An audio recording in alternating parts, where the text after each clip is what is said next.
Un assalto improvviso. Le grandi ali palpitanti sulla ragazza che barcolla. Le cosce accarezzate dalle scure membrane. La nuca, stretta nel becco, preme contro il suo petto, un petto inerme, spossato.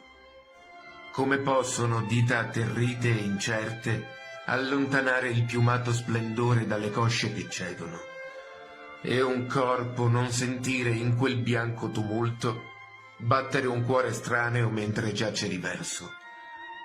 Un fremito nel ventre vi genera le mura battute, la torre e il tetto in fiamme, e il cadavere d'Agamennone.